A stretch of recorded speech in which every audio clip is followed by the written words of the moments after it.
US has always been the undisputed masters of the night. From Rogers Rangers daring night raids, to stealth aircraft, to cutting-edge night vision systems. The US has always been dominant in low-light fighting, catching their enemies completely unaware and off guard. Their enemies feared to face them, especially after the sun had gone down. But that is changing. That sun is now setting on America's supremacy in the dark. Whether it be from insurgent forces to state actors, the US is struggling to keep pace with the sudden influx of cheap, effective, Russian, Chinese, and now even Iranian night vision into the modern battlefield. Even their own technology is being turned against them by the so-called lukewarm allies that they provided it to. Former US Secretary of the Navy John Lehman's famous statement to Congress back in 1991 that, quote, "we own the night," is no longer true. The night has always provided the greatest cover in warfare. Visibility is reduced, with many people sleeping and less alert. Ninjas took advantage of this. They were known to infiltrate their enemies completely undetected under the cover of darkness.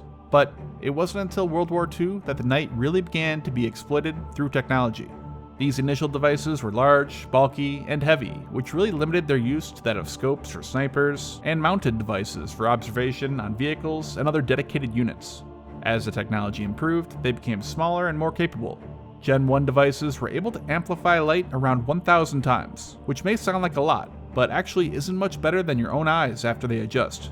Gen 2 increased that to tens of thousands of times, and shrank the technology. The American PVS-5 was the first widely used night vision goggles that you often see in the movies. However, at first, these were made for pilots and truck drivers so they could operate better at night.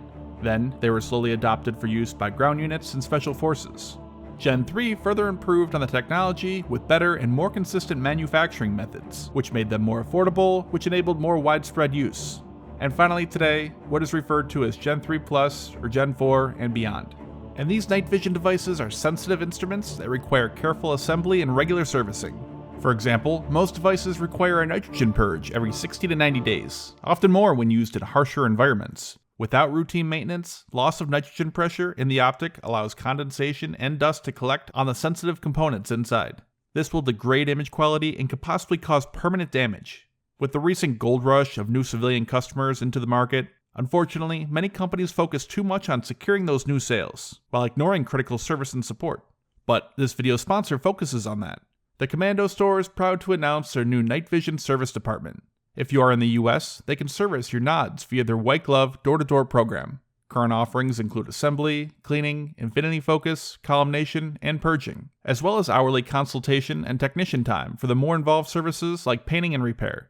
Just order online and they send you heavy-duty protective packaging along with instructions and a prepaid shipping label. The Commando Store has made some significant investments in the tooling, training, and handling equipment necessary to deliver quality mil-spec service. This means competent, reliable technicians using the right instruments and procedures to protect your investment.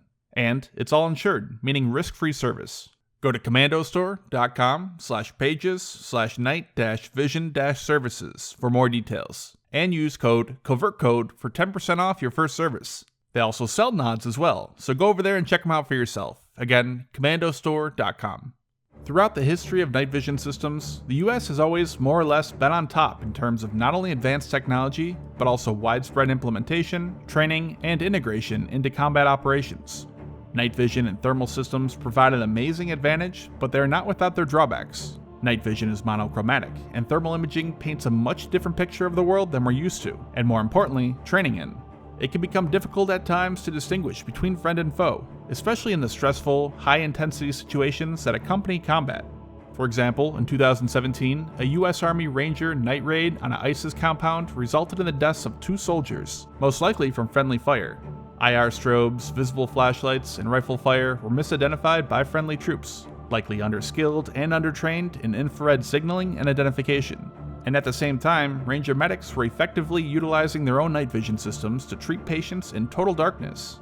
The difference in this case between these two events was simply training. Constant training is required to fully and effectively operate with this technology, and as the technology advances, constant retraining. While the US continues to lead in terms of technological supremacy, it has begun to fall seriously behind in the development of signaling standards, IR light discipline, and simple friendly forces identification. Official US military documentation makes little mention of night vision systems in general, and even fewer for the identification of friendly personnel. Improving that will be a major necessity to operate effectively in the future. One technique used to distinguish between friend and foe is using IR strobes. These are little light beacons that flash that are worn by friendly units that can only be seen through either night vision or thermal devices, which help identify friendly forces. One problem, however, is that these strobes are not a standard equipment. They do not have a standardized pattern, and are often bought aftermarket by soldiers that are not provided with them by their unit. Another problem is other countries like Russia, China, and now even Iran and others are quickly catching up in the IR spectrum. In the past, entire US Special Forces units could shine IR lasers and signaling devices with impunity, but those days are gone. These Russian, Chinese, Iranian, and even captured US night vision systems are being used against the US by non-state actors. The Taliban, for example, have been seen operating with US night vision devices.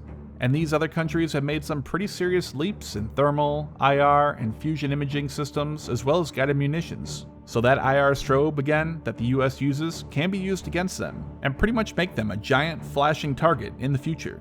While the threats faced are not quite at that level yet, it's slowly becoming a reality for the US. Owning the night is not easy. Continuing to stay on top requires constantly innovating, deploying, and effectively operating the latest technology. It's true with night vision systems as well as any other technology, from tanks to aircraft to submarines. And there's still room for the technology to grow. One major upgrade has been combining both night vision with thermal. Night vision has always offered an incredible advantage, but if your enemy is using camouflage or there is minimal ambient light, you won't be able to see them. However, thermal, which picks up the differences in temperatures and requires no light whatsoever, can be combined to easily pick them out. Some of the latest technology, like the PSQ-20 or envg, does just this. US Special Forces began using them back in 2008, and the whole US military now has tens of thousands of them in operation. Taking it a step further is the latest envg-b. This has brought night vision and situational awareness practically to the same level seen in sci-fi movies and video games. It can display information right into the device from any other linked tactical unit. This means a drone flying overhead, or really any other force operating nearby, can send it a live feed that its operator can see. It can also send out what it's seen to any other unit, all giving an unprecedented level of situational awareness. And this isn't just some far-off future technology, it is entering operational service right now. The challenge, as with any new technology, is learning how to use it effectively, figuring out what information a soldier needs, and what just clutters their view, distracting them from completing their mission. It is a real challenge, not only to properly train your forces in its use, but to integrate it into joint operations, and also have it all at a level that's affordable and sustainable. So there is still a rapidly advancing industry of new night vision technology, and the US is beginning to deploy it. But as other countries, such as China, continue to advance as well, going forward, it's becoming clear the US will no longer alone own the night.